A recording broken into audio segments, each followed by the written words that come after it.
Ya, Assalamualaikum warahmatullahi wabarakatuh. Nah, pada kesempatan kali ini saya akan coba menjelaskan tentang pembagian jenis data. Nah, pembagian jenis data ya, data itu biasanya kita kalau dalam struktur data itu biasanya kita bagi data terstruktur sama data tidak terstruktur. Nah, biasanya kalau data terstruktur itu adalah data yang memang udah kita rapihkan gitu ya, udah siap disimpan dan siap diolah gitu ya. Jadi biasanya kan kalau dalam Excel ada tanggal, ada nomor, kemudian ada jenis kelamin dan sebagainya. Itu data terstruktur. Nah, kalau data tidak terstruktur itu adalah data yang memang kasusnya masih datanya itu masih berantakan gitu ya. Misal jadi datanya itu termasuk dalam masih format gambar, foto, video atau suara. Jadi belum terapihkan dalam format data terstruktur. Nah, berikutnya dalam eh, jenis data itu biasanya kita bagi menjadi sesuai dengan sumbernya. Yang pertama ada data internal, yang kedua adalah data eksternal. Data internal itu adalah data yang menggambarkan keadaan atau kegiatan suatu badan yang dikumpulkan sendiri dan hasil datanya itu dari badan itu sendiri. Nah, contoh misalkan hasil produksi mie sedap. Nah, itu kan diperoleh dari internet sendiri gitu ya. Atau misalkan data eh, hasil UTS eh, mahasiswa gitu ya. Itu kan data internal dosen itu sendiri misalkan ya. Nah, itu adalah data internal. Nah, kemudian ada yang disebut dengan data eksternal, pembagian sesuai sumbernya, yaitu data yang mengambil dari keadaan atau kegiatan dari luar. Ya, contoh, misalkan bagi perusahaan LG, daya beli masyarakat terhadap eh, produksinya TV adalah data eksternal, ya, data yang memang diambil dari luarnya gitu ya. Atau misalkan gini, saya ketika mau menghitung kira-kira nilai, saya ngambil data dari kelas yang diajar oleh ibu siapa gitu ya, misalkan seperti itu. Nah, maka itu saya ngambil datanya itu termasuk data eksternal. Nah, berikutnya data itu kita bagi menjadi bagaimana cara memperolehnya, yaitu ada data primer, kemudian ada data sekunder. Data primer itu adalah data yang diambil secara langsung ya, secara langsung. Contoh kalau misalkan BPS kan selalu buat sensus ya, ke rumah-rumah atau misalkan. Nah, maka itu dikatakan dengan uh, data primer langsung ya. Nah, atau misalkan kita melakukan wawancara, itu termasuk data primer juga. Nah, beda dengan data sekunder, data yang dilaporkan atau suatu badan, sedangkan badan itu tidak secara langsung mengumpulkan sendiri. Nah, misalkan gini, ketika saya mau mencari data 7 hari ke belakang tentang harga Antam gitu ya. Nah, berarti kan saya browsing aja kira-kira harga emas Antam gitu ya. Misalkan saya cari aja di internet, oh ini. Nah, maka itu saya peroleh dari data sekunder. Jadi nggak langsung saya teliti. Oke, berikutnya menurut sifatnya data itu kita menjadi ada data kualitatif, kemudian ada kuantitatif ya, kuantitatif. Oke, kualitatif atau kita juga eh, atau kita biasanya yang tidak dinyatakan dalam angka atau dalam bentuk kategori gitu ya. Misalkan laki-laki, perempuan, kuat, tidak kuat gitu ya. Kemiskinan, miskin, tidak miskin, atau misalkan laki-laki, perempuan, agama juga ya, termasuk data kualitatif. Nah, selain dari sana dibagi juga menurut sifatnya itu ada data kuantitatif ya. Kuantitatif itu jadi datanya itu dalam bentuk angka gitu ya. Misalkan penjualan tahun 2019 gitu ya, penjualan motor Honda tahun 2019 misalkan. Nah, maka bentuknya itu dalam kuantitatif gitu ya. Kemudian juga ada yang disebut dengan data misalkan ya termasuk tadi juga ya, harga emas per gramnya itu termasuk data kuantitatif. Oke, sepertinya itu masih relatif mudah ya. Nah, berikutnya kalau kuantitatif itu kita bagi menjadi dua ya. Kuantitatif itu menjadi dua. Jadi ada data diskrit, ada data kontinu. Nah, biasanya sih orang ketika menyebutkan data diskrit itu diperoleh dari apa sih gitu ya. Data diskrit itu diperoleh dari hasil penghitungan atau pencacahan ya. Jadi otomatis ketika kita bicara pencacahan, maka yang muncul adalah pencacahan angka gitu ya. Berarti diskrit angka-angkanya, berarti bilangan-bilangan bulat ya, nilai-nilainya bilangan bulat. Contoh, jumlah mahasiswa diskrit gitu ya, berapa? 2000 gitu ya. Jumlah mahasiswa kelas anu ada 45, atau misalkan jumlah anak gitu ya, berarti ada 2, ada 3 gitu. Diskrit dan nilai-nilainya itu terbatas ya. Atau kalau bahasa sederhananya itu biasanya diskrit itu bilangan bulat ya, bulat gitu ya, tidak menimbulkan pecahan gitu ya. Oke. Saya lanjutkan, ada yang disebut dengan data kontinu. Nah, biasanya peneliti itu menyederhanakan data kontinu itu sebagai data ini hasil dari pengukuran. Oke, contoh, ketika berat beras gitu ya, beras didapat beras 1 kilogram gitu. Nah, kira-kira masuknya ke dalam data diskrit atau data kontinu.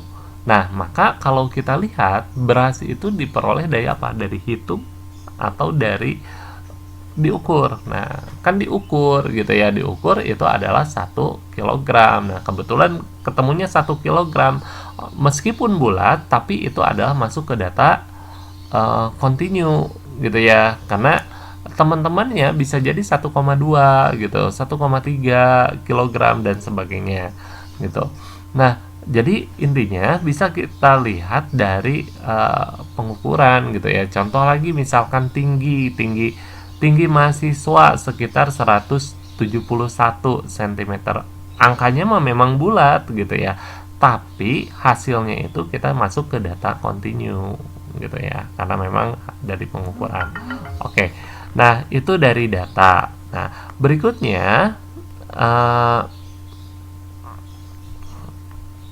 data itu mulai kita masuk ya, data menurut waktu pengumpulan ya. Oke. Jadi ada istilahnya data cross section ya, ada time series cross section ya. Jadi cross sectionnya itu per waktu, kalau time series per runtun waktu. Contoh misalkan data yang dikumpulkan pada suatu waktu itu ada cross section ya, bisa menggambarkan keadaan kegiatan waktu tersebut. Contoh, pada tahun data TKI yang meninggal pada tahun 2006 gitu akibat kekerasan. Nah, misalkan tahun 2006. Nah, itu cross section gitu ya. Atau misalkan gini juga, tahun 2019 jumlah penjualan motor gitu ya. Nah, bisa kehitung ya, misalkan motor di Kota Bandung, misalkan motor Suzuki gitu ya, motor Suzuki itu kira-kira ada 1000 unit gitu ya. Atau misalkan Honda 2000 unit, Yamaha 1500 unit. Nah, jadi di sana tidak ada waktunya gitu ya, cross section ya. Jadi per waktu itu kita menggambarkan keadaannya ya, tergantung kita yang akan kita gambarkan. Nah, berikutnya ada yang disebut dengan data time series ya. Data time series itu adalah data runtun waktu ya, runtun waktu. Jadi per waktu itu digambarkan. Contoh misalkan harga Antam, harga Mas Antam biasanya kan per hari itu akan muncul gitu ya, harga jualnya itu muncul tiap hari itu muncul, atau kurs rupiah, harga beli atau harga jualnya itu akan muncul setiap harinya itu muncul, bahkan bukan setiap hari ya, setiap waktu itu. Nah, tergantung dari keadaan, atau misalkan jumlah kelulusan mahasiswa TELU misalkan dari tahun 2015 sampai 2020.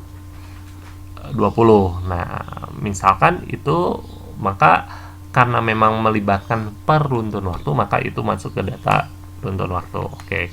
Nah, berikutnya data itu mulai ke beberapa, memang data ini sangat kompleks, makanya banyak orang dibagi-bagi dulu ya sesuai dengan kebutuhannya.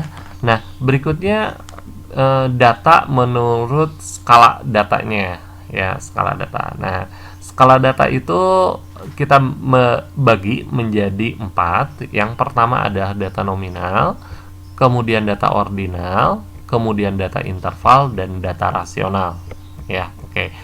Nah, apa sih data nominal? Data nominal itu adalah data kategorik. Jadi data yang hanya disebutkan tandanya aja gitu ya, diklasifikasi aja.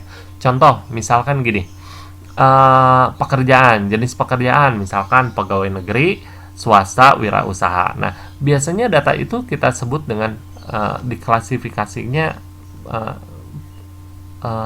pegawai negeri 1, swasta 2, wirausaha 3. Nah, ciri khas dari data nominal itu bahwa klasifikasi itu tidak menandakan sebagai urutan ya. Oke, tidak menandakan sebagai urutan. Nah, gini, maksud tidak menandakan urutan gini, bahwa nilai 1 bukan berarti lebih rendah dari nilai 2, atau nilai 1 lebih tinggi dari nilai 2, atau maksudnya pegawai negeri tidak lebih besar dari pegawai swasta gitu ya. Nah, maka skala datanya itu adalah satu, disebut dengan data nominal. Oke, saya ulangi lagi ya, skala data. Kadang kan saya kembali lagi saya jelaskan bahwa kadang data itu dalam bentuk beda-beda. Nah, kita pingin ubah ke dalam bentuk angka, maka nanti kita akan lihat bentuk skalanya ya. Oke, skala data pertama adalah nominal. Oke, yang kedua adalah data. Nah, tergantung kita akan membuat sebuah skalanya itu seperti apa. Nah, yang kedua adalah data ordinal ya, data ordinal. Data ordinal itu adalah data yang diperoleh dengan klasifikasi tapi ada hubungannya gitu ya, ada hubungannya, maksudnya ada hubungannya, urutan udah mulai berpengaruh di sini. Contoh misalkan gini. Nah, kepuasan pelanggan. Oke, datanya ya. Oke, datanya itu kita kumpulkan, data kan ada yang bilang sangat puas, ada cukup puas, tidak puas, dan sangat tidak puas. Nah, data-data itu dikumpulkan dan kita akan kita ubah ke dalam bentuk angka, yaitu skalanya itu masuknya ke skala mana, apakah nominal atau ordinal. Nah, kita lihat puas, sangat puas, dan sebagainya itu bisa masuk ke data ordinal. Kenapa data ordinal? Pertama, datanya itu kategori ya, yaitu kita ganti dengan angka 1, 2, 3 dan sebagainya, tapi ada hubungannya gitu ya, ada hubungannya. Gini, sangat puas harus diberi nilai 1, atau kalau misalkan mau diberi nilai 5 boleh, tapi jangan gini, sangat puas dengan jadi berantakan gitu ya. Maksud saya gini, sangat puas ada di posisi 3, kemudian cukup posisi 1 dan sebagainya, enggak. Tapi di sini udah terjadi urutan ya, udah terjadi urutan ya. Jadi ordinalnya itu kategori tapi udah terjadi urutan. Nah, berikutnya adalah data interval. Data interval adalah data yang diperoleh dari hasil pengukuran di mana jarak antara dua titik pada skala sudah diketahui ya, dan maksudnya sudah diketahui dan dianggap sama gitu ya. Contoh misalkan data interval misalkan tentang suhu dari jarak 1 ke 2 ke 3 itu sama jaraknya 1 ya, perbedaannya 1 derajat ya. Nah, tapi pada data interval itu dia tidak memiliki nilai mutlak ya, 0 sebagai nilai mutlak. Jadi nilai terakhir 0 itu nggak ada. Nah, contoh misalkan contoh Celcius ya, suhu gitu ya. Suhu misalkan 0 derajat itu bukan berarti 0 itu yang terakhir kan ya. 0 derajat bukan berarti 0 itu kosong gitu ya. Min 5 derajat itu ada gitu ya, dan seterusnya. Atau misalkan IQ, nilai IQ kita 0 ya. Nah, nggak ada kan ya. Atau misalkan TOEFL, nilai TOEFL kita 0 gitu ya. Oh iya, TOEFL saya 0 gitu ya. Itu nggak ada kan ya pada kasus seperti itu. Nah, maka ini dikatakan termasuk pada data-data interval. Nah, selain dari sini ya, yang terakhir, skala data itu bisa kita definisikan data itu masuk ke dalam skala rasional ya, rasional. Data yang diperoleh dengan cara pengukuran antara dua titik yang sudah diketahui. Jadi antara titik dengan jarak titik antara titik itu udah didefinisikan. Nah, kemudian mempunyai titik 0 sebagai nilai absolut ya. Nah, ini berbeda pada skala interval, di mana pada titik 0 ya, misalkan 0 derajat Celcius itu berbeda dengan 0 derajat Fahrenheit ya. Nah, atau seterusnya. Nah, contoh misalkan jumlah buku ya, jumlah buku 5 ya, berarti artinya adalah 5 buku gitu ya. Atau misalkan 0 berarti artinya adalah nilai 0 gitu. Atau nilai UTS kan masuknya ke data rasional gitu ya. Kalau nilainya 0 ya 0, itu 0 gitu ya. Kalau misalkan 100 ya 100, dan 50 berarti jarak antara 0 dan 50 ke 100 sama, jaraknya adalah 50. Nah, memiliki jarak yang sama dan memiliki nilai 0 yang mutlak. Itu data rasional. Nah, silahkan pelajari lagi tentang jenis-jenis data. Nah, nanti kita coba gali lagi atau misalkan diskusi yang lebih lanjut. Oke, silahkan perhatikan.